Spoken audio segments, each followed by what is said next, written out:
Hello दोस्तों, welcome to PRT teacher classes. कैसे हो आप सभी? उम्मीद करता हूँ अच्छे होंगे, पढ़ाई कर रहे होंगे। चलिए शुरू करते हैं आज का सेशन।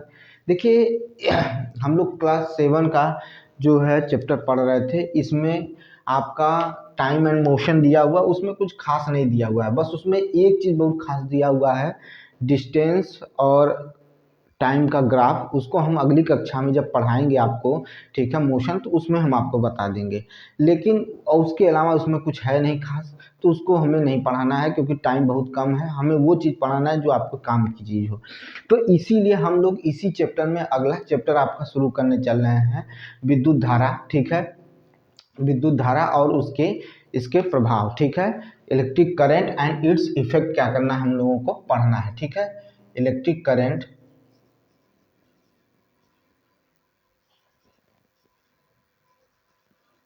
And its effect. ठीक है, विद्युत धारा धारा एवं इसके प्रभाव। विद्युत धारा एवं इसके प्रभाव, यही हमें पढ़ना है। ये चैप्टर नंबर 10 है। ठीक है, क्लास 7 का चैप्टर नंबर 10 है। ठीक है, क्लास 7 का चैप्टर नंबर क्या है आपका? 10 है। क्लास 7 का चैप्टर नंबर 10 हमें क्या करना है, आज हमको पढ़ना है। यही आपको पढ़ना है। इसी से आपको क्या करना है, क्वेश्चन कुछ बनेंगे जो आपको हमको बताना है, वो हम बता देंगे आपको। ठीक है, तो यही है आज का चैप्टर। और इसी चैप्टर को आज हम लोगों को क्या करना है, कंप्लीट करना है और पूरा कंप्लीट कर लेना है। कुछ चीज़ें हैं जो छोटी छोटी चीज़ें हैं जो हमको क्या करना है, जानना है। ठीक है, तो ये हो गए।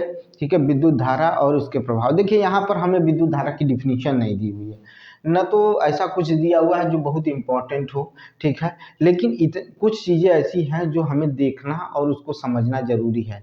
ठीक है, जिसको हमें क्या करना है, देखना और ज़रूरी है। ठीक है, तो इस वजह से इसको लेकर हम चलेंगे और इसको समझेंगे। ठीक है, इसको लेकर चलेंगे और इसको हम क्या करेंगे, समझेंगे और आसानी से क्या करेंगे, इसके बारे में क्वेश्चन कर लेंगे। ठीक है, तो ये सारी चीज़ें समझिएगा। ठीक है, अब विद्युत धारा। ठीक है, विद्युत धारा। ठीक है, विद्युत धारा एवं इसके प्रभाव में हम लोग यही पढ़ने वाले हैं कि जो विद्युत धारा होती है वो कैसे परिपथ में मूव करती है, किस तरह से उसका संचालन होता है, उसमें कौन कौन से अवयव चाहिए जिससे क्या हो सके कि विद्युत धारा प्रवाहित हो सके। जैसे बैटरी है। ठीक है, अब बैटरी तब कहेंगे जब हम कई सेलों को आपस में जोड़ देंगे, तब उसको हम बैटरी के रूप दे देंगे। वैसे सिंगल सेल से भी क्या होता है, करंट क्या होती है, प्रवाह होती है, यानी विद्युत धारा का प्रवाह होता है। ठीक है, और कुछ चीज़ें ऐसी हैं जिसमें स्विच होता है। ठीक है, प्लग ऑन करना, ऑफ करना। फिर इसी में हम लोग क्या पढ़ेंगे, CFL पढ़ेंगे, यानी बल्ब के बारे में पढ़ेंगे। फिर इसी में चुंबकीय प्रभाव भी पढ़ेंगे, विद्युत धारा के कारण जो चुंबक का प्रभाव उत्पन्न होता है उसको पढ़ेंगे। फिर इसी में हम लोग क्या पढ़ेंगे, MCB भी पढ़ेंगे। इसी में फ्यूज को भी पढ़ेंगे। ठीक है, थोड़ी थोड़ी छोटी छोटी चीज़ें हैं जिनको पढ़ना है और बहुत शार्ट में पढ़ लेना है, इसमें कुछ ज़्यादा है नहीं। तो हम आपको क्यों परेशान करें, बहुत ज़्यादा आपको क्यों परेशान करना कि नहीं बहुत ज़्यादा चीज़ें हैं तो आपको इस तरह से हमको पढ़ाना नहीं। हमको बस उतना ही पढ़ाना है जिससे कि आपका क्या हो सके, काम चल जाए, जिससे हो सके कि मेन पॉइंट क्या हो सके, आपके क्या हो सके, कवर हो सके। बस उतना ही आपको पढ़ा के क्लियर कर देना है, बहुत ज़्यादा इसमें हमको नहीं पढ़ाना है। ठीक है, समझ रहे हैं इस चीज़ को? चलिए देखिए, अब ये हमने समझ लिया। ठीक है, अब देखिए इसमें जो जो मतलब ध्यान देने वाली बातें हैं उनको समझिएगा कि अगर हमें विद्युत धारा की बात करें तो हमें एक सेल जो होता है, एक सेल ले लेंगे। ठीक है, एक सेल ले लेंगे। एक तरफ क्या होगा, एक तरफ क्या होगा आपका, आपको धन टर्मिनल यानी पॉजिटिव टर्मिनल देखने को मिलेगा और एक तरफ क्या देखने को मिलेगा, निगेटिव टर्मिनल देखने को मिलेगा। तो अगर इसको हम ध्यान से देखेंगे तो एक तरफ हमें क्या देखने को मिलेगा, धन टर्मिनल देखने को मिलेगा और एक तरफ ऋण टर्मिनल देखने को मिलेगा। ठीक है, अब यहाँ से क्या होगा कि किसी भी वायर को अगर हम जोड़ते हैं, इसको किसी भी वायर से हम जोड़ते हैं, ठीक है, किसी भी वायर से हम जोड़ते हैं इसको, तो क्या होगा, एक क्या होगी, धारा प्रवाहित होगी। क्या होगी, धारा प्रवाहित होगी। याद रखिएगा क्या होगी, धारा प्रवाहित होगी।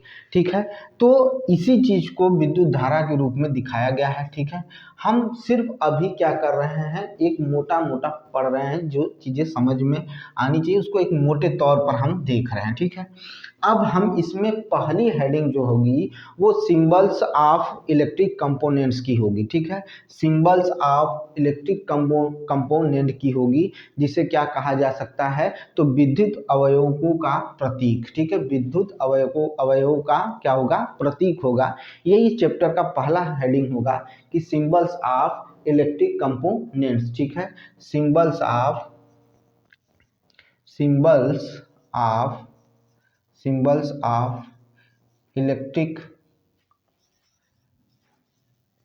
Electric components. ठीक है, सिंबल्स ऑफ इलेक्ट्रिक कंपोनेंट्स। ठीक है, सिंबल्स ऑफ इलेक्ट्रिक कंपोनेंट यानी विद्युत अवयवों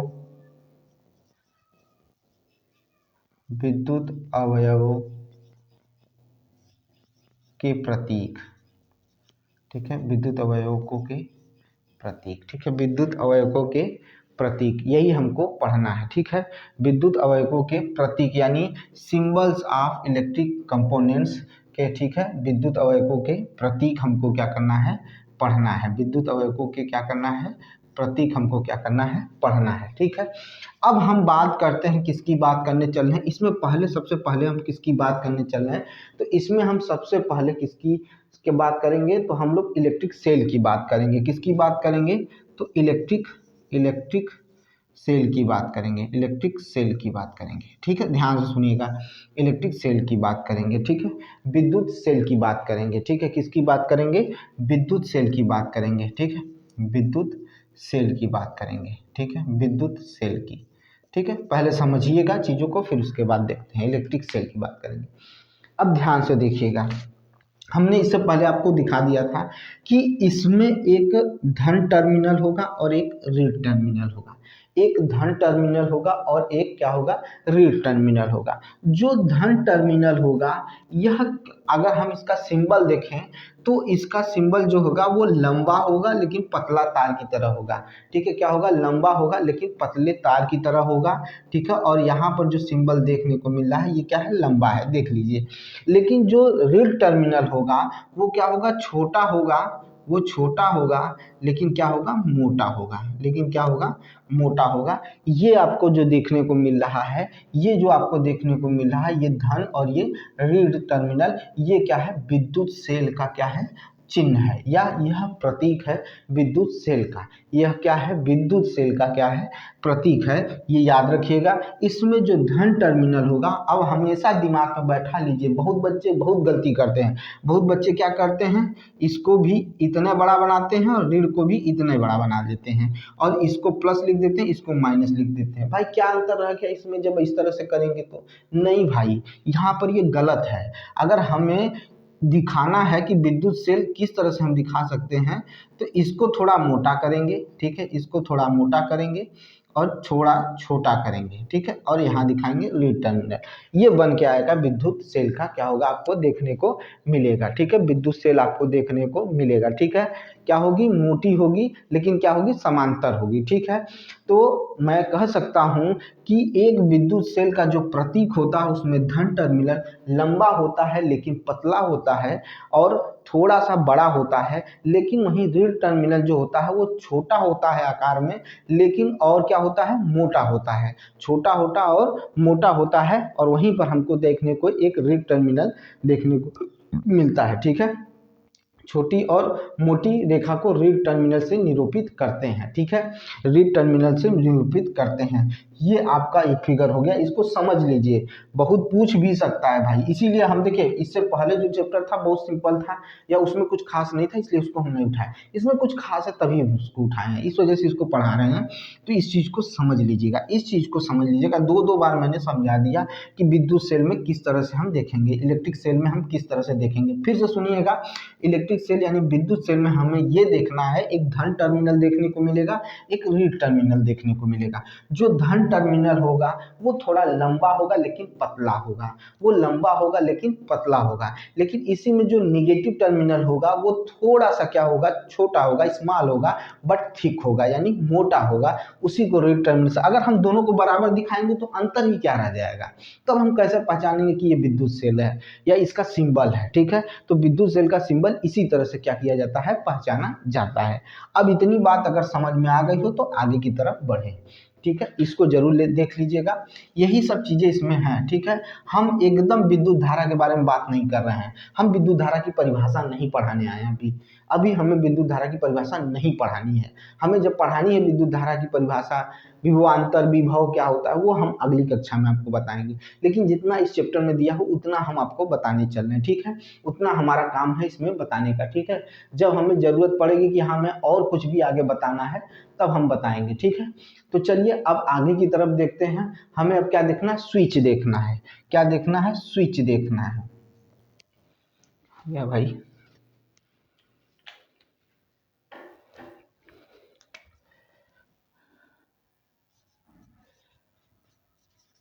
स्विच के बारे में हमको पढ़ना है। हमें अब स्विच के बारे में क्या करना है, पढ़ना है। ठीक है, स्विच क्या होता है हमें उसके बारे में जानना है। ठीक है, स्विच के बारे में, स्विच का काम क्या है। एक परिपथ जब बंद रहता है, ठीक है सुनिएगा ध्यान से, जब कोई परिपथ पूरी तरह से बंद रहता, क्लोज रहता है, तो इसका मतलब है कि स्विच क्या है, ऑन है। स्विच क्या है, ऑन है। ठीक है, स्विच क्या है, ऑन है।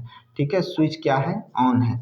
जब एक परिपथ पूरी तरह से क्लोज्ड रहता है, एक परिपथ पूरी तरह से जब क्लोज्ड रहता है, क्लोज्ड रहता है, तो स्विच क्या होता है, ऑन होता है। स्विच क्या होता है, ऑन होता है। स्विच क्या होता है, ऑन होता है। लेकिन जब एक परिपथ, ठीक है, कहीं से भी खुला है, जहां पर खुला रहेगा तो इसका मतलब होता है स्विच क्या है, ऑफ है। स्विच क्या है, ओपन, ओपन। ठीक है, स्विच अगर ओपन है तो इसका मतलब है कि वो क्या है, वो क्या है, ऑफ है। क्या है, वो ऑफ है। ठीक है, स्विच क्या है, ऑफ है। ठीक है, तो अगर हम इसका सिंबल देखने चले, इसके सिंबल को देखें तो किस तरह का इसका सिंबल बनेगा, तो कहीं कहीं पर आप देखेंगे कि सिंबल कुछ इस तरह से बना रहता है। ठीक है, इस तरह से सिंबल बना रहता है, या थोड़ा सा इसको आगे बढ़ा दीजिए, इस तरह से सिंबल बना रहता है। और ये होता है, अगर ये खुला है तो ये हम क्या लिख सकते हैं, ओपन स्विच है। ये क्या है, ओपन स्विच है। ठीक है, ओपन स्विच है। लेकिन अगर इसी को हम क्या करें, यहाँ पर क्या करें, सटा दें। ठीक है, यहाँ पर क्या करें, सटा दें। इसको क्या कर दें, सटा दें, तो ये जो सट गया है इसे क्या कहेंगे, क्लोज स्विच कहेंगे। ठीक है, क्लोज स्विच कहेंगे। ठीक है, क्लोज स्विच कहेंगे। क्या कहेंगे, क्लोज स्विच कहेंगे। इसी को क्या कहेंगे, क्लोज स्विच कहेंगे। ठीक है, यानी स्विच का ऑन और ऑफ होने का प्रतीक आपके सामने है। स्विच का ऑन और ऑफ होने का प्रतीक आपके सामने है। ठीक है, यानी ये चीज देखने को मिलता है। ठीक है, संयोजित करने के उपयोग में संयोजक तार आपको देखने को मिलता है। ठीक है, ये चीज आपको देखने को मिल रहा है, देख लीजिए, आप समझ लीजिए इस चीज को, स्विच किस तरह से होता है। इससे पहले हम लोगों ने क्या पढ़ा था, इससे पहले हम लोगों ने इलेक्ट्रिक सेल पढ़ा था। अब इसके बाद हम लोग स्विच को ऑफ और ऑन का सिंबल देख रहे हैं। हम लोग क्या कर रहे हैं, स्विच का ऑन और ऑफ को देखने का मतलब इसका सिंबल देख रहे हैं। ठीक है, अब हम आगे की तरफ बढ़ेंगे, बैटरी की तरफ बढ़ेंगे। ठीक है, किसकी तरफ बढ़ेंगे, बैटरी की तरफ बढ़ेंगे। ठीक है, आइए देखते हैं बैटरी के बारे में। ये हो गया होगा,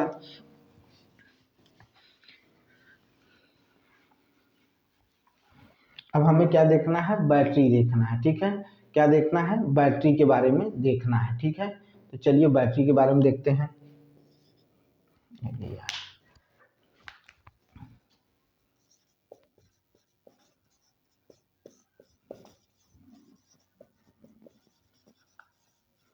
ठीक है, बैटरी के बारे में देखेंगे। चलिए बैटरी के बारे में समझते हैं, बैटरी क्या होती है। ठीक है, बैटरी के सिंबल को या बैटरी के प्रतीक को अगर हमें देखना है, बैटरी के प्रतीक को हमें समझना है, तो हम कैसे समझ सकते हैं। हमें एक चीज याद रख लेनी है, अपने दिमाग में भर लेना है, हमें समझ लेना है कि जब कई सेल आपस में जुड़ते हैं, कई सेल आपस में जुड़ते हैं तो एक बैटरी का निर्माण होता है। इसे जरूर अपने दिमाग में रख लीजिएगा, ठीक है। एक से अधिक सेलों की आवश्यकता होती है, किस में? बैटरी में, ठीक है। बैटरी में एक से अधिक सेलों की क्या होती है? आवश्यकता होती है। एक से अधिक सेलों की आवश्यकता होती है, याद रखिएगा। जैसे ये मान लीजिए हमने एक बैटरी बनाया, अरे सॉरी सेल बनाया, ये हमारा क्या है? एक सेल है, ठीक है। ये इसका रीड टर्मिनल है और इसका धन टर्मिनल है। एक और बना दिया हमने, ध्यान दीजिएगा, ये इसका रीड टर्मिनल है और इसका क्या है? धन टर्मिनल है। एक और बैटरी हमने बना लिया यहाँ पर, ध्यान दीजिएगा, ठीक है। इसका यहाँ पर रीड टर्मिनल है और यहाँ पर धन टर्मिनल है। यहाँ पर क्या है? धन टर्मिनल है। इस चीज को ध्यान दीजिएगा। ये तीन सेल हमने क्या किया? बना लिया।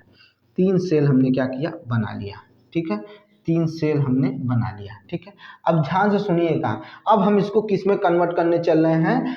कि हमें बैटरी में इसको कन्वर्ट करना है। तो याद रखिएगा कि एक सेल का धन टर्मिनल उसके रीड टर्मिनल को क्या करेगा? टच करेगा। एक पॉजिटिव टर्मिनल निगेटिव टर्मिनल से सटा कर रखेंगे या उसको कनेक्ट करेंगे। फिर उसी तरह से दूसरे के पॉजिटिव टर्मिनल को निगेटिव टर्मिनल से क्या करेंगे? टच कराएंगे। क्या कराएंगे? टच कराएंगे। क्या कराएंगे? टच कराएंगे। तब जाकर क्या होगा? एक बैटरी का क्या होगा? एक बैटरी क्या होगी? बनेगी। एक बैटरी का क्या होगा? निर्माण होगा। क्या होगा भैया? एक बैटरी का क्या होगा? निर्माण होगा। यानी ये तीन सेलों की, ठीक है, तीन सेलों की एक बैटरी है। एक क्या है? बैटरी है, ठीक है। एक बैटरी है। तीन सेलों की क्या है? एक बैटरी है। तीन सेलों की क्या है? एक बैटरी है, ठीक है। समझ में आया? अच्छा, जब ये चीज समझ में आ गया तो जरा बताइए, मैंने आपसे क्या कहा था कि जो सेल का पॉजिटिव टर्मिनल होगा वो कैसा होगा? सेल का पॉजिटिव टर्मिनल कैसा होगा? पतला होगा, लंबा होगा? पतला होगा, लंबा होगा? हाँ भाई, पतला होगा, लंबा होगा। सेल का पॉजिटिव टर्मिनल क्या होगा? पतला होगा लेकिन लंबा होगा। लेकिन निगेटिव टर्मिनल कैसा होगा? मोटा होगा अपेक्षाकृत, ठीक है, लेकिन छोटा होगा। लेकिन क्या होगा? छोटा होगा। ये इसके साथ इसको हमने जोड़ दिया है। इसके साथ इसको हमने क्या कर दिया? जोड़ दिया। इसके साथ इसको हमने क्या कर दिया? जोड़ दिया। इसके साथ इसको हमने क्या कर दिया? जोड़ दिया, ठीक है। अगर इतनी बात क्लियर हो गई हो तो आगे की तरफ बढ़े, ठीक है, आगे की तरफ बढ़े, ठीक है। अब इसी के आगे क्या होगा? ये चीज हो गई तो यहीं पर क्या होगा? फिर एक क्या होगा? एक लंबा होगा, ठीक है। एक क्या होगा? लंबा होगा, ठीक है। एक लंबा होगा, ठीक है। एक लंबा होगा, यह वाला फिर इसके साथ जुड़ेगा तो ये क्या होगा? छोटा होगा पर कैसा होगा? मोटा होगा। टेढ़ा है पर मेरा है, ठीक है। ये चीज आपको देखने को मिलेगी। और यहाँ पर क्या होगा? अगर हम चार सेल का बनाते हैं तो फिर यहाँ पर क्या हो जाएगा? लंबा हो जाएगा, ठीक है। यहाँ पर क्या हो जाएगा? लंबा हो जाएगा। और यहाँ पर क्या हो जाएगा? ये छोटा हो जाएगा। ये क्या हो जाएगा? छोटा हो जाएगा। छोटा पर मोटा। यहाँ पर ये बनकर आ गई बैटरी। ये क्या है? ये जो चिन्ह आप देख रहे हैं, ये जो चिन्ह आप देख रहे हैं, ये जो प्रतीक या ये सिंबल जो आप देख रहे हैं, ये किसका सिंबल है? तो ये बैटरी का सिंबल है। ये किसका सिंबल है? बैटरी का सिंबल है, ठीक है। ये किसका सिंबल है भैया? तो बैटरी का सिंबल है, ठीक है। बैटरी का सिंबल है, ठीक है। इतना कंफर्म अगर हो गया हो तो आगे की तरफ बढ़ा जाए। इतना कंफर्म हो गया हो तो आगे की तरफ बढ़ा जाए, ठीक है। क्लियर है? हमने किसके बारे में पढ़ लिया? इलेक्ट्रिक सेल के बारे में पढ़ लिया, स्विच ऑन और ऑफ के बारे में पढ़ लिया। फिर हमने बैटरी के बारे में पढ़ लिया कि जब सेलों को आपस में जोड़ते हैं तो एक बैटरी का क्या होता है? निर्माण होता है। एक बैटरी का क्या होता है? निर्माण होता है, ठीक है। अब इलेक्ट्रिक बल्ब के बारे में देख लीजिए। इलेक्ट्रिक बल्ब के बारे में देख लीजिए। इसमें फिलामेंट वायर होता है, ठीक है। Electric bulb,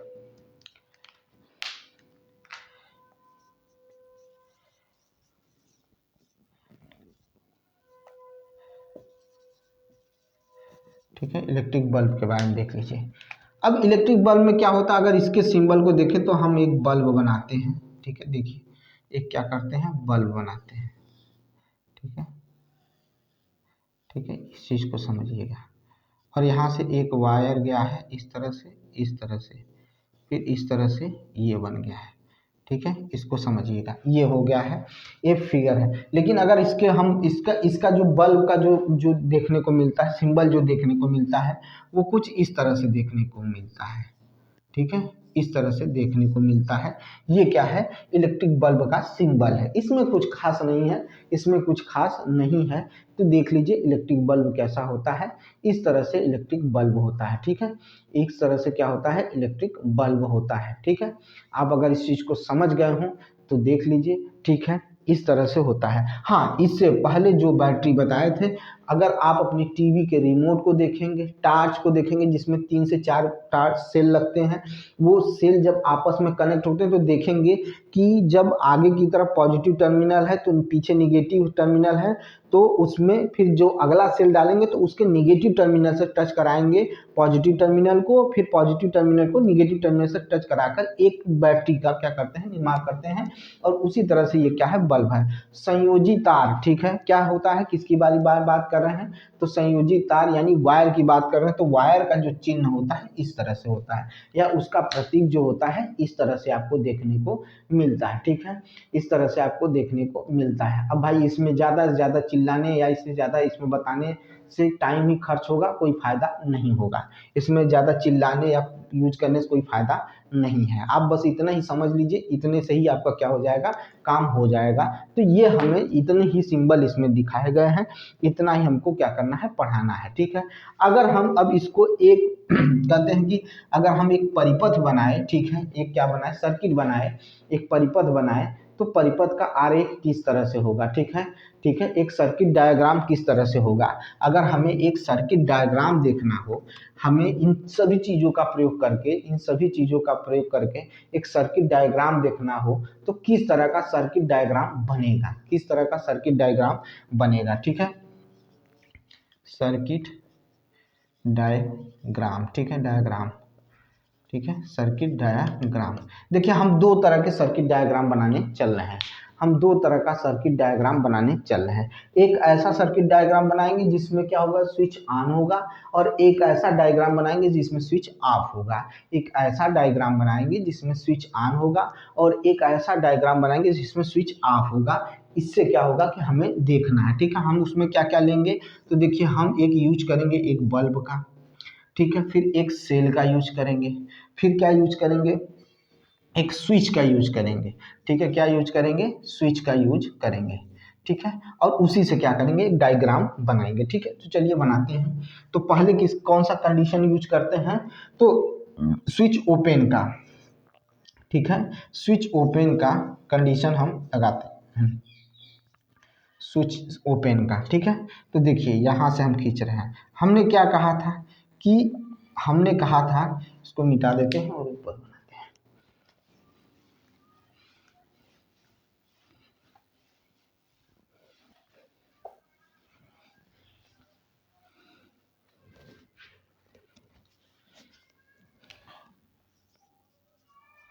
open circuit, open circuit diagram, ठीक है, ओपन सर्किट डायग्राम। ठीक है, ओपन सर्किट डायग्राम यानी स्विच ऑन, अगर यहाँ लिख दें तो हम लिख सकते हैं स्विच ऑन, स्विच ऑन लिख सकते हैं, स्विच ऑन। ठीक है, स्विच ऑन नहीं, स्विच ऑन, स्विच नहीं यार भाई ये गलत लिख रहे हैं, स्विच ऑफ लिख सकते हैं, स्विच ऑफ, गलत लिख रहे थे, स्विच ऑफ। ठीक है, देखिए हमने क्या बोला था कि सेल का पॉजिटिव टर्मिनल कैसा होगा, लंबा होगा। सेल का पॉजिटिव टर्मिनल कैसा होगा, लंबा होगा। लेकिन सेल का नेगेटिव टर्मिनल क्या होगा, मोटा होगा, मोटा होगा भाई। लेकिन कैसा होगा, छोटा होगा, कैसा होगा, छोटा होगा। ठीक है, ये हो गया आपका मोटा और छोटा। ये इसको ऐसे आगे बढ़ाइए, ठीक है, इसको आगे ऐसे बढ़ाइए, ठीक है, और इसको ऐसे ऐसे करके इस तरह से, ये हो गया आपका बल्ब लग गया, ये हो गया आपका बल्ब लग गया। ठीक है, इसका क्या हो गया, ये आपका बल्ब लग गया। अब यहाँ पर हमने क्या किया, ये स्विच लगा दिया और स्विच को कर दिया ऑन, स्विच को कर दिया ऑन। ठीक है, स्विच को कर दिया ऑन, ठीक है, स्विच को कर दिया ऑन। ये जो कंडीशन है, ये स्विच ऑन का कंडीशन है और ओपन का है, यानी खुला हुआ परिपथ है। ये कैसा परिपथ है? ये खुला हुआ ओपन परिपथ है, ठीक है। ये कैसा है? तो ओपन परिपथ है। अब यहाँ पर क्या होगा? बल्ब क्या करेगा? वो जलेगा नहीं, वो बल्ब नहीं जलेगा, क्योंकि जो इसका जो सर्किट है वो कंप्लीट सर्किट नहीं है। इसका जो सर्किट है वो कंप्लीट सर्किट नहीं है। ये कंडीशन आपको देखने को मिलेगा। अब हम देखेंगे क्लोज सर्किट। किसको देखेंगे? क्लोज्ड सर्किट, ठीक है। क्लोज्ड सर्किट, ठीक है, यानी ऑन। यहाँ पर ऑन, यहाँ क्या लिखेंगे? ऑन। यहाँ पर क्या लिखेंगे? ऑन। इसी डायग्राम में अगर सिर्फ बस हम इतना कर दें, अगर हम इतना कर दें कि इसको लाकर यहाँ क्या कर दें? सटा दें। इसको हम काले से बना देते हैं ताकि आपको समझ में आए। इसको हम सटा दें, ठीक है। यहाँ पर स्विच क्या कर दिया? हमने सटा दिया।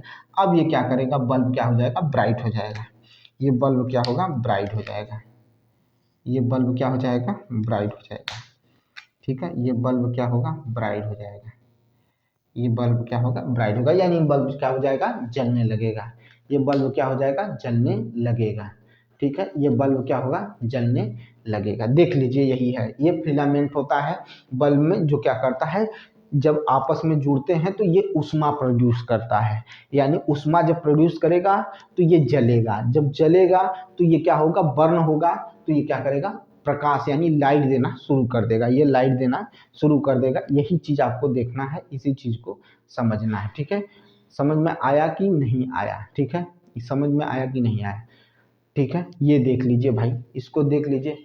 अब हम पढ़ेंगे इलेक्ट्रिक। देखिए यहाँ पर इतना अगर समझ में आ गया कि इसी चीज़ में एक और चीज़ आपको समझाना है हमको। इसी चीज़ में विद्युत धारा का तापीय प्रभाव समझाना है।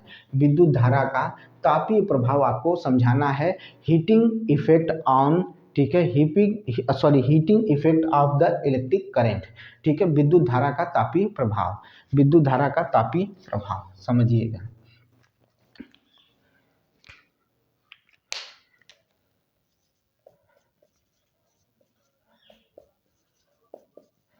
धारा का तापीय प्रभाव, ठीक है, तापीय प्रभाव, विद्युत धारा का तापीय प्रभाव, ठीक है। Heating effect of electric current,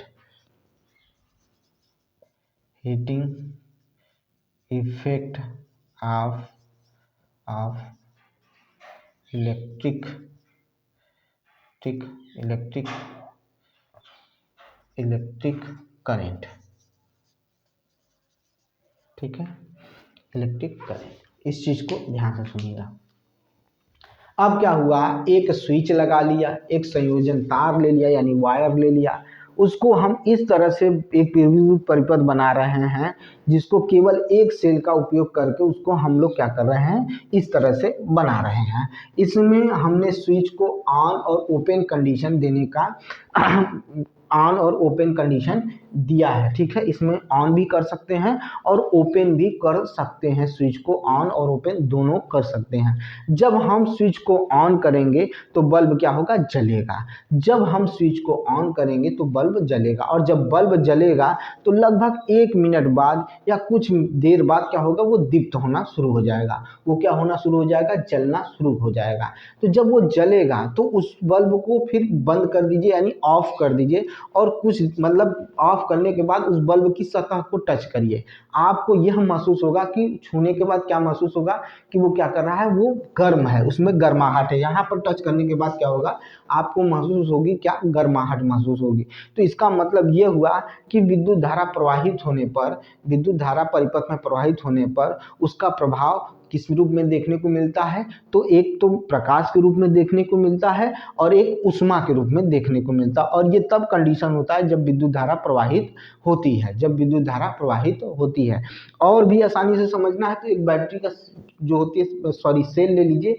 cell को एक ही वायर, ठीक है, एक सिंगल वायर लीजिए। एक छोर उसका धन टर्मिनल पर यानी पॉजिटिव टर्मिनल पर, और एक छोर जो है उसका नेगेटिव टर्मिनल पर टच कराइए। कुछ देर बाद उसके वायर को टच करके देखिए, वो आपको वायर क्या होगा, जलना महसूस होगा, यानी गर्म महसूस होगा। ठीक है, ज़्यादा देर तक मत करिएगा, नहीं तो आपका हाथ भी जल सकता है, क्योंकि उसमें क्या आ जाती है, ऊष्मा आ जाती है। और बड़े टर्मिनल के साथ अगर टच करेंगे, आप बड़ी बैटरी के साथ टच करेंगे, तो आपको वो क्या हो जाएगा, पूरा तप्त होकर रेड कलर का दिखाई देगा। ठीक है, और आप उसको तब टच करेंगे तो आपके हाथ में फफोले भी पड़ सकते हैं, आपके हाथ में क्या हो सकता है, फफोला भी पड़ सकता है। तो ऐसी स्थिति मत करिएगा, क्योंकि वो चीज़ बहुत ही नुकसानदायक होती है। और इसी पर विद्युत हीटर काम करता है, इसी तरह से विद्युत हीटर काम करता है इसी चीज़ पर। जब विद्युत हीटर में जो स्प्रिंग लगी होती है, वो नाइक्रोम की स्प्रिंग लगी होती है। ठीक है, जब उसमें विद्युत धारा प्रवाहित करते हैं, विद्युत धारा प्रवाहित करने पर क्या होता है कि वो जो तार होता है, स्प्रिंग का वायर का होता है, वो क्या होता है, एकदम तप्त लाल हो जाता है, जिससे हमें क्या मिलता है, ऊष्मा मिलता है। उस पर हम क्या करते हैं, भोजन भी पका सकते हैं। ठीक है, और हम क्या कर सकते हैं, जो क्षेत्र है या जिस जहाँ पर रखे हैं, वो क्या करता है, उस क्षेत्र को गर्म भी करता है, उस क्षेत्र को गर्म भी करता है। लेकिन ये चीज़ याद रखिएगा, कहते हैं कि लो कैपेसिटी का अगर वायर यूज कर रहे हैं उसको जलाने के लिए, तो हो सकता है कि वो गल जाए, जो वायर है वो क्या हो सकता है, गल सकता है। क्योंकि जो नाइक्रोम का वायर है वो तो नहीं गलेगा, क्योंकि वो उसी के हिसाब से बनाया गया है। तो उसमें क्या होगा, उच्च ताप देखने को मिलेगा, बल्ब की अपेक्षा उच्च ताप देखने को विद्युत हीटर में मिलेगा। याद रखिएगा, ये सारी चीज़ें आपको याद रखनी है। ठीक है, इसी तरह से इसी प्रक्रिया पर हीटर, गीजर, प्रेस क्या करते हैं, काम करते हैं। इसी प्रक्रिया पर हीटर, गीजर, प्रेस, फिर हेयर ड्रायर जो हो गया, ये सारी चीज़ इसी प्रक्रिया पर क्या करते हैं, कार्य करते हैं। बस इतना ही इसमें समझना था, समझते रहिए, आगे बढ़ते चलते हैं। ठीक है, मैं चाहता तो इसको भी छोड़ देता, क्योंकि इसमें भी बहुत ज़्यादा कुछ नहीं था, लेकिन फिर भी हमें लगा कि नहीं, इसको बताना बहुत ज़रूरी है, इसको बताना बहुत ज़रूरी है, हर चैप्टर छोड़ नहीं सकते हैं, क्योंकि कुछ चीज़ें इसमें क्या थी, बहुत ही ज़रूरी थी, जिनको पढ़ना बहुत ही ज़रूरी था। ठीक है, तो चलिए अब आगे की तरफ चलते हैं। ठीक है, अब ध्यान से सुनिएगा, हम पढ़ने चल रहे हैं बल्ब का CFL और LED से कंपेयर करने, CFL और LED से कंपेयर करने चल रहे हैं बल्ब को। ठीक है, प्रकाश उत्पन्न करने के लिए सबसे पहले हमारे पास देखे होंगे क्या होता था, बल्ब आता था 10 रुपये 12 रुपये, अब तो शायद 15-12 रुपये का आ गया है। ठीक है, पीले कलर का बल्ब होता था, उसको हम लोग जलाते थे, उसमें एनर्जी बहुत ज़्यादा खर्च होती थी, यानी ऊर्जा जो इलेक्ट्रिसिटी थी बहुत ज़्यादा खर्च होती थी। ठीक है, और बिल भी उसका आता था। लेकिन धीरे धीरे जो टेक्नोलॉजी हुई उसमें चेंज आना शुरू हो गया, और जब चेंज होना शुरू हुआ तो क्या हुआ, बहुत चीज़ें बदल गई। ठीक, अच्छा, जो वो बल्ब लगाते थे उसमें प्रकाश जो होता था वो पीले कलर का आता था, साथ में बहुत अधिक ऊष्मा भी देखने को मिलता था, यानी वो बल्ब जो होता था एकदम लाल हो जाता था, अगर उसको टच करते थे तो हम जल भी सकते थे। ठीक है, यानी विद्युत क्षति भी हो सकती थी। ठीक है, लेकिन उसके बाद क्या हुआ, प्रदीप्त नलिकाएं, ठीक है, जिसे क्या कहा गया, तो फ्लोरेसेंट ट्यूब लाइट कहा गया, फ्लोरेसेंट ट्यूब लाइट, यानी क्या कहा गया, फ्लोरेसेंट ट्यूब लाइट कहा गया। ठीक है, सतह प्रदीप्त लैंप भी कहा गया, यानी CFL भी कहा गया, ट्यूबलाइट भी आई, CFL भी आया। ठीक है, क्या है, ट्यूबलाइट भी आई और CFL भी आया, इनसे बेहतर दक्ष प्रकाश भी देने लगा, यानी जो हमारा जो बल्ब था उससे अच्छा प्रकाश ट्यूबलाइट से मिलने लगा। ठीक है, और किससे मिलने लगा, तो CFL से मिलना शुरू हो गया। ठीक है, CFL से मिलना शुरू हो गया। ठीक है, CFL से मिलना शुरू हो गया। आजकल क्या है, आज हम लोग क्या यूज करते हैं, LED यूज करते हैं। क्या यूज करते हैं, LED यूज करते हैं। ठीक है, जिसे डायोड कहा जाता है। ठीक है, डायोड कहा जाता है। ठीक है, डायोड कहा जाता है। और ये क्या है, बल्बों का उपयोग बढ़ गया। ठीक है, यह निश्चित तीव्रता का प्रकाश भी उत्पन्न करता है। ताप दीप्ति बल्ब प्रदीप्त नलिकाओं और सतह लैंपों की तुलना में बहुत कम विद्युत, मतलब इनसे पहले जो बल्ब था, CFL था, ठीक है, या ट्यूबलाइट्स है, उससे भी कम खर्च में ये बल्ब क्या होता है, ये जो डायोड होते हैं ये जलते हैं, यानी इनमें इलेक्ट्रिसिटी का खर्चा कम आता है। किसमें कम आता है, तो LED में, यानी डायोड बल्बों में इलेक्ट्रिसिटी का खर्चा क्या होता है, कम होता है। ठीक है, तो हम इसका उपयोग बड़ी तेजी से हम लोग क्या कर रहे हैं, कर रहे हैं, और इस पर सरकार भी इसको क्या करती है, प्राथमिकता देती है कि हम LED का यूज करें, और सस्ते चीज, मतलब कहते हैं कि सस्ते दाम पर इसको उपलब्ध भी करा रही है, ताकि हमें कम से कम बिजली खर्च देखने को मिले। ठीक है, और प्रकाश भी अच्छा होता है, इसलिए इस पर क्या दिया गया है, प्राथमिकता दी गई है। ठीक है, ऐसे विद्युत संयंत्र या गैजेट का प्रयोग करने की सलाह, मैंने कहा ना कि सरकार भी इस पर क्या कर रही है, इसको सलाह दे रही है कि आप इसी तरह के यूज करिए, ताकि ये हर तरह से क्या हो, अच्छे होते हैं। और अच्छे ये याद रखिएगा, एक हमारे सरकार की तरफ से एक मानक ब्यूरो है, ठीक है। वो मानक ब्यूरो जो होता है वो क्या होता है, इन्हें एक चिन्ह प्रदान करता है, ठीक है, कि ये हमारे लिए सुरक्षित है, ये हमारे लिए हार्मफुल नहीं है, ठीक है। इसका यूज करने से हमें इसका उपयोग करने से हमें फायदा ही होगा, यानी इसके उपयोग से हमें अनुकूल परिणाम मिलेगा, प्रतिकूल परिणाम नहीं मिलेगा। उसी में क्या कहा गया है, प्रदीप्त नलिकाएं, ठीक है, या CFL में क्या होता है, पारे वाष्प होते हैं। याद रखिएगा कि इसने ये भी बताया है, मतलब उस पर लिखा भी जाता है, आप ध्यान देंगे तो पढ़ेंगे तो उसमें देखने को भी मिलेगा, जो प्रदीप्त नलिकाएं होती हैं यानी ट्यूबलाइट या सेफल होता है, इसमें क्या होता है, पारे की क्या होती है, ऊष्मा होती है, पारे का वाष्प होता है। जब पारे का वाष्प होता है, ठीक है, और ये विषैला भी होता है, क्योंकि पारा क्या है, विषैला पदार्थ है। याद रखिएगा, यह तरल धातु है लेकिन विषैला पदार्थ है। खराब प्रदीप्त नलिकाओं को या CFL को, ठीक है, निपटारा सावधानी पूर्वक किया जाना चाहिए, क्योंकि अगर ये बाहर निकलता है तो कहीं ना कहीं हमें क्या कर सकता है, हानि पहुंचा सकता है, कहीं ना कहीं हमें क्या करेगा, यह हानि पहुंचाएगा, ठीक है। इतना अगर आप समझ में आ गया हो तो आगे की तरफ बढ़ें, ठीक है, आगे की तरफ बढ़ें। अब हमें आगे की तरफ क्या पढ़ना है वो भी देख लीजिए। अब हमें पढ़ना है फ्यूज, क्या पढ़ना है, फ्यूज पढ़ना है, ठीक है। अब हमें क्या पढ़ना है, फ्यूज पढ़ना है, ठीक है, फ्यूज के बारे में पढ़ना है,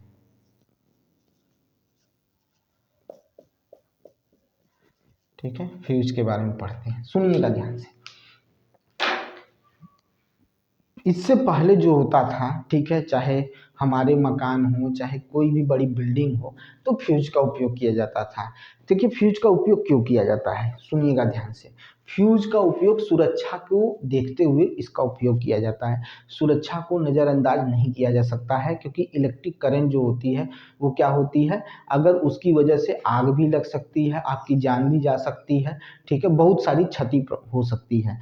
तो जितनी कैपेसिटी का जितनी क्षमता की इलेक्ट्रिसिटी हमारे घर में, हमारी बिल्डिंग में चाहिए, उतनी क्षमता से अगर ज़्यादा क्षमता की इलेक्ट्रिक करंट हमारे वायर में आ रही है या हमारे घरों में आ रही है, तो इस फ्यूज का उपयोग इसीलिए किया जाता है कि यह उस इलेक्ट्रिक करंट की क्षमता की लिमिट को क्या करता है, निर्धारित करता है, कि इससे अधिक क्षमता की इलेक्ट्रिक करंट हमारे घर में प्रवाहित नहीं होगी। अगर होगी तो ये क्या हो जाएगा, फ्यूज क्या हो जाएगा, इसमें लगा वायर गल जाएगा। और जब वायर गल जाएगा तो आपको भी पता है, जब वायर का क्लोज सर्किट जो होता है, अगर वो वायर गल जाएगा तो ओपन हो जाएगा, ओपन हो जाएगा तो क्या हो जाएगा, करंट फैलना, जो करंट मूवमेंट कर रही है हमारे घरों में, जो वायर में चल रही है, वो क्या हो जाएगा, उसका क्या हो जाएगा, ब्लॉकेज आ जाएगा, यानी वो रुक जाएगी। तो इससे क्या होगा, हमारे घर की क्या होगी, जो जो वायर है, जो बल्ब है, जो टीवी है, जो कूलर है, वो क्या होगा, सुरक्षित रहेगा। इसीलिए क्या किया जाता है, फ्यूज का उपयोग किया जाता है, ठीक है। तो कुछ विशेष पदार्थ के बने तारों को से जब हम विद्युत धारा प्रवाहित करते हैं तो शीघ्र ही वो पिघल जाते हैं और टूट जाते हैं। यानी वो जो तार जो यूज होता है, ठीक है, वो जो तार होता है फ्यूज में, एक विशेष प्रकार का तार होता है जो फ्यूज में उपयोग किया जाता है। एक विशेष प्रकार का तार फ्यूज में उपयोग किया जाता है जो जो आवश्यकता आवश्यकता या आवश्यकता या या क्षमता से अधिक विद्युत धारा को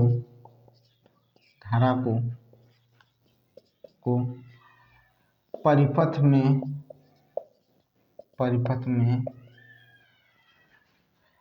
प्रवाहित होने से रोकता है, या यह भी कह सकते हैं कह सकते हैं कि यह क्षमता से अधिक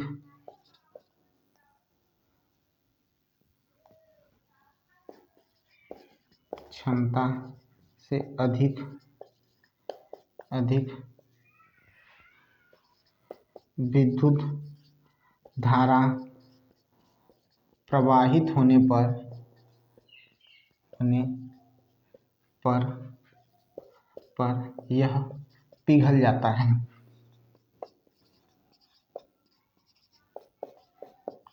पिघल जाता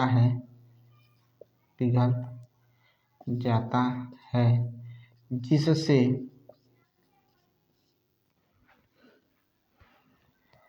परिपथ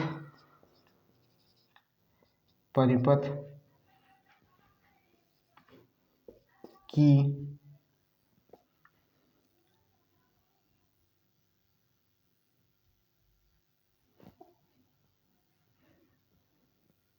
जिससे परिपथ में धारा का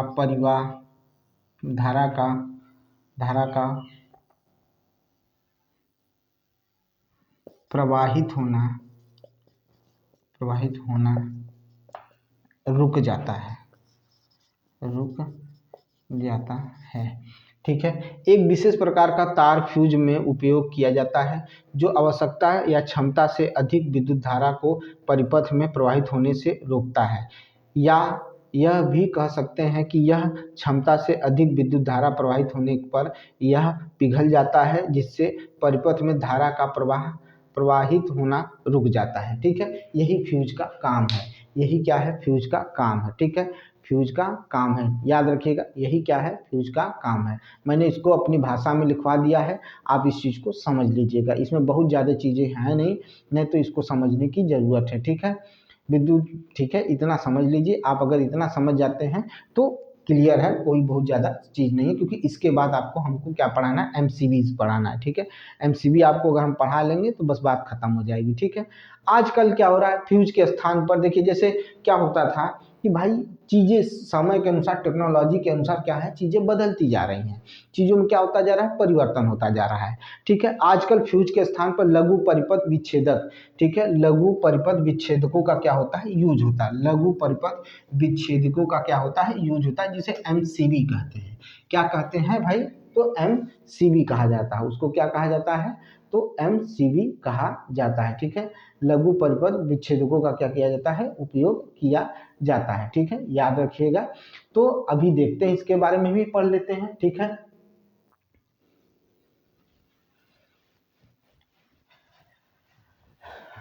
एमसीबी के बारे में पढ़ते हैं, एमसीबी को समझते हैं। चलिए भाई, अब देखिए हमने क्या कहा कि अभी हम लोगों ने इसके बारे में, फ्यूज के बारे में पढ़ लिया। अब हम पढ़ने चल रहे हैं एमसीबी के बारे में। एमसीबी को क्या कहा जाता है? तो सुन लीजिएगा, मिनिएचर, ठीक है, ठीक है, सर्किट, ठीक है, ब्रेकर, ठीक है, इसका फुल फॉर्म है एमसीबी का, एमसीबी, ठीक है, ये इसका फुल फॉर्म है। ठीक है। Miniature circuit breaker. ठीक है। अगर हम इसको हिंदी में बोलें तो इसको हिंदी में बोल सकते हैं, लघु परिपथ विच्छेदक। क्या कहते हैं? लघु परिपथ विच्छेदक कहते हैं। लघु परिपथ विच्छेदक कहते हैं। सुनिएगा ध्यान से, ये एकदम समझ में आ जाएगा। एक शब्द में आप इसको समझ सकते हैं। जब हमारे परिपथ में या हमारे घरों में जो वायर है, जो जहाँ से करंट क्या होता है? फ्लो होता है, तो अगर वह सुरक्षा सीमा से अधिक, उसमें अगर करंट बह रहा है या प्रवाहित हो रहा है, फिर से सुनिएगा, जब हमारे घर के परिपथ में या तार में, वायर में सुरक्षा सीमा से अधिक इलेक्ट्रिक करंट अगर प्रवाहित होने की कोशिश कर रहा है, तो ये अपने आप क्या हो जाएगा? ऑफ हो जाएगा। ये अपने आप क्या हो जाएगा? ऑफ हो जाएगा तुरंत। अब यहाँ पर तार गलने पर आप क्या करेंगे, फिर उसको निकालते हैं, फिर उसमें तार लगाते हैं, नहीं, अब वो नहीं करना है। अब वो नहीं करना है। जैसे ही सुरक्षा सीमा से अधिक करंट, ठीक है, परिपथ में विद्युत धारा सुरक्षा सीमा से अधिक बहने की कोशिश करेगा तो ये अपने आप क्या हो जाएगा, ऑफ हो जाएगा। और ये सबके घरों में लगा है, आप जाकर देख लीजिएगा। और फिर जब ऑफ हो जाएगा तो आप इस चीज़ को समझ सकते हैं कि कहीं ना कहीं करंट में प्रॉब्लम थी, इस वजह से ही ऐसा हुआ। और फिर आप जाकर उसको क्या कर सकते हैं, अपने आप तुरंत ऑन भी कर सकते हैं। ये ऑफ हो गया है तो जाकर आप उसे ऑन कर सकते हैं, और जैसे ही ऑन करेंगे, अगर करंट सुरक्षा सीमा से कम है या सुरक्षा सीमा के लगभग है तो फिर फ्लो करना शुरू करेगा। लेकिन अगर ज़्यादा हुआ तो आप जैसे ही ऑन करेंगे ये तुरंत फिर गिर जाएगा। ठीक है, आप जैसे ही ऑन करेंगे तुरंत गिर जाएगा। यानी इसका मतलब कहीं ना कहीं करंट की जो क्षमता है वो सुरक्षा सीमा से अधिक है, या ठीक है, इस चीज़ को समझिएगा। तो ये हो गया। या कहीं बीच में आपके कहीं पर भी शॉर्ट सर्किट हो रहा है या आपस में दोनों वायर सट रहे हैं, तो ऐसी सीमा पर भी ये क्या होता है, अपने आप क्या हो जाता है, ऑफ हो जाता है, ताकि आपके घरों में क्या करें, सुरक्षा दे सके। इस चीज़ को याद रखिएगा। अगर ये चीज़ क्लियर हो गई हो, ये चीज़ क्लियर हो गई हो तो या आगे की तरफ बढ़ा जाए। याद रखिएगा, ये ISI मानक पर, ठीक है, चिन्हित होता है। यानी इस पर ISI मानक क्या होता है, चिन्हित होता है। ये होना जरूरी है, क्योंकि ये प्रमाण करता है कि ये जो हमने MCB यूज कर रहे हैं ये क्या है, वैध है, और इसे हम यूज में ला सकते हैं। ये भी याद रखिएगा, इसमें ये भी दिया हुआ है। ठीक है, अब हम पढ़ने चल रहे हैं magnetic effect of electric current. ठीक है, magnetic effect of electric current के बारे में पढ़ने चल रहे हैं। ठीक है,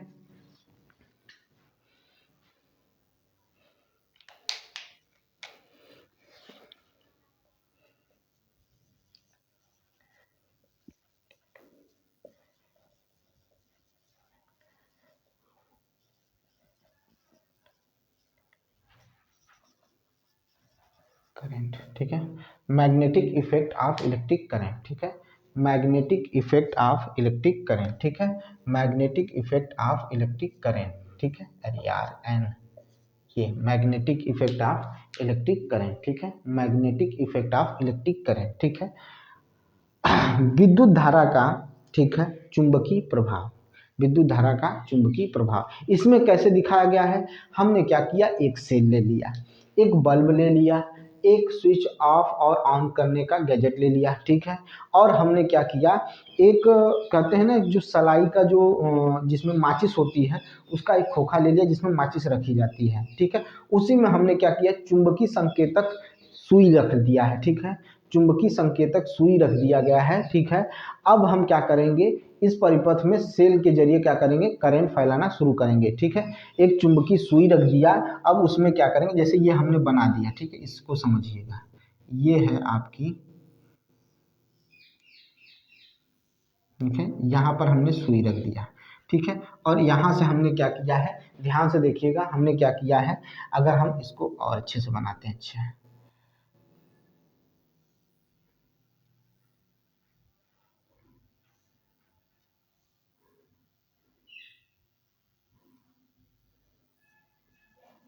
ठीक है, अब इसमें हमने क्या किया, एक वायर से लपेट दिया। ठीक है, ऐसे नहीं, इसको करते हैं, बन नहीं रहा है, चलो समझिएगा इसको। अब इसमें हमने वायर को लपेट दिया, ऐसे समझिएगा, ये क्या करिएगा, इसको समझ लीजिएगा आप। ठीक है, ये क्या है, इसमें हमने सुई रख दिया है। ठीक है, और यहाँ से हमने करंट फ्लो कराने की कोशिश की है, और यहाँ पर, ठीक है, अब यहाँ पर हमने धन टर्मिनल रखा है, और ये छोटा वाला क्या है, ऋण टर्मिनल है। ठीक है, यहाँ पर क्या हमने रख दिया, यहाँ पर हमने रख दिया, ये बल्ब लगा दिया। ठीक है, और यहाँ पर हमने क्या कर दिया, इसको इस तरह से, और यहाँ पर हमने स्विच लगा दिया। अभी तो स्विच क्या है, क्लोज नहीं है, ओपन है। ये रीड टर्मिनल है और ये धन टर्मिनल, इधर से यहाँ से होता है, मूवमेंट होता है। ठीक है, देखने को मिलता है। अब यहाँ सुई रखी हुई है। ठीक है, ये सुई रखी है। ठीक है, जैसे ही हम इसको क्लोज करेंगे, जैसे ही हम इसको क्लोज करेंगे, करंट फैलना शुरू हो जाएगा। जब करंट फैलना शुरू होगा तो क्या होगा, चुंबकीय प्रभाव देखने को मिलेगा। जैसे ही चुंबकीय प्रभाव देखने को मिलेगा तो ये जो नीडल है ना, जो अपने साम्य अवस्था में है, ठीक है, साम्य अवस्था में है, ये नॉर्थ और साउथ की तरफ मूवमेंट करना शुरू होगी, यानी विक्षेपित होना शुरू हो जाएगी।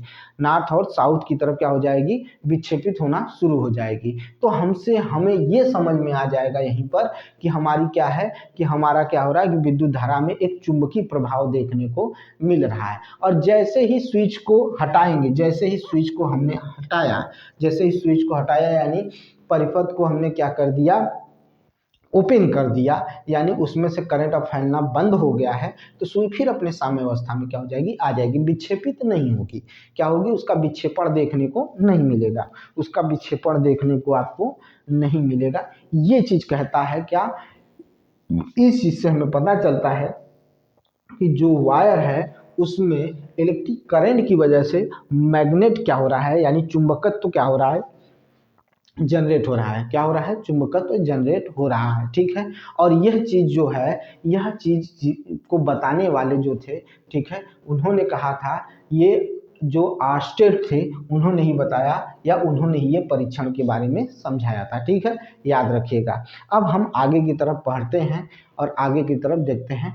विद्युत चुंबक हो गया, विद्युत चुंबक भाई कैसे बनेगा। विद्युत चुंबक अगर हमने क्या कर लिया, एक कील ले ली, ठीक है, अब उस कील पर वायर लपेट दिया, फिर उसको एक बैटरी के सेल से जोड़ दिया, ठीक है।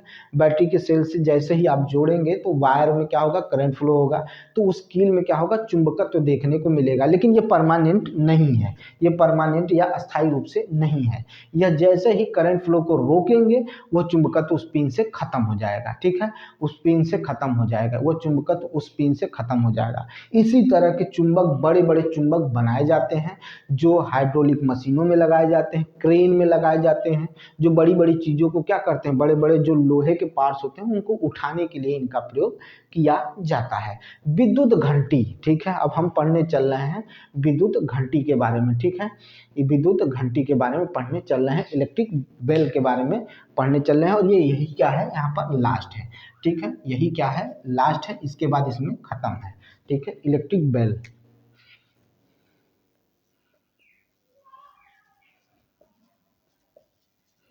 ठीक है, विद्युत घंटी, ठीक है, विद्युत घंटी यानी इलेक्ट्रिक बेल के बारे में हम पढ़ने चल रहे हैं, ठीक है।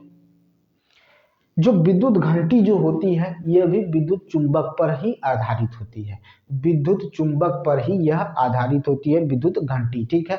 अब विद्युत घंटी किस तरह से कार्य करती है उसके बारे में सुनिएगा। एक विद्युत घंटी में क्या होता है, एक परिपथ होता है, ठीक है, क्या होता है, एक परिपथ होता है, इसमें लोहे के एक टुकड़े लगे होते हैं। इसका चित्र थोड़ा सा डिफिकल्ट है तो हम बना नहीं रहे, बस सुन लीजिए, और यहाँ आता वाता है नहीं, ये कुछ पूछता उछता नहीं है इसमें से, बस सुन लीजिए, ठीक है। क्या होता है कि वहाँ विद्युत घंटी में क्या होता है, लोहे के जो टुकड़े होते हैं उन पे क्या किया जाता है, वायर को कुंडली नुमा क्या किया कर दिया जाता है, लपेट दिया जाता है, कुंडली नुमा क्या कर दिया जाता है, लपेट दिया जाता है। जब विद्युत चुंबक के निकट लोहे की एक पत्ती लगी होती है, ठीक है, विद्युत चुंबक के निकट क्या होती है, एक लोहे की पत्ती लगी होती है। अब एक पत्ती का एक सिरा क्या होता है, उस परिपथ से जुड़ा होता है, और एक सिरा जो होता है वो घंटी के पास रहता है, वो क्या करता है, घंटी के पास रहता है, ठीक है, हथौड़ा की, और वो जो घंटी के पास रहता है वो कैसा होता है, तो हथौड़ा नुमा होता है, वो कैसा होता है, हथौड़ा नुमा होता है, ठीक है। तो जैसे ही लोहे की पत्ती के समीप एक संपर्क पेंच होता है, ठीक है, और लोहे की पत्ती के इस पेंच के संपर्क में आते ही, जैसे ही वो पेंच उस संपर्क में आएगा तो करंट फ्लो होगा, और जब करंट यानी विद्युत धारा पूरा हो जाएगी तो कुंडली में विद्युत धारा जब प्रवाहित होने लगेगी तो मैग्नेट जनरेट हो जाएगा, और जैसे ही विद्युत चुंबक बन जाता है तो लोहे की पत्ती पर जो हथौड़े टाइप का लगा होता है वो क्या करता है, घंटी से टकराना शुरू कर देता है, वो घंटी पर पीटना शुरू कर देता है, और घंटी क्या करने लगती है, बजने लगती है, क्योंकि करंट परिपथ पूरा हो गया इस वजह से ये बजने लगती है। लेकिन जैसे ही उसको हटाएंगे तो फिर क्या होगा, करंट का फ्लो होना बंद हो जाएगा, तो विद्युत चुंबकत्व का होना भी बंद हो जाएगा, यानी विद्युत इलेक्ट्रिक मैग्नेट का क्या हो जाएगा, रुक जाएगा। और ऐसी स्थिति में क्या हो जाता है, घंटी ऑफ हो जाती है यानी बंद हो जाती है। यही इसमें इस चैप्टर में इतना ही था, इससे ज़्यादा इसमें कुछ नहीं है, न इसमें कुछ विशेष खास चीज़ें। जो खास चीज़ें थी वो ऊपर ही मैंने बता दी है। उसी में से क्वेश्चन आ सकते हैं तो आ सकते हैं, एमसीबी में आ सकते हैं, एमसीबी का फॉर्म पूछ सकता है, ठीक है। उसके बाद आपसे सीएफएल में कौन सा मतलब धातु पाया जाता है तो पारा मैंने बता दिया है। यहीं से क्वेश्चन बन सकता है, यहाँ से कुछ कोई क्वेश्चन बनने वाला नहीं है, ठीक है।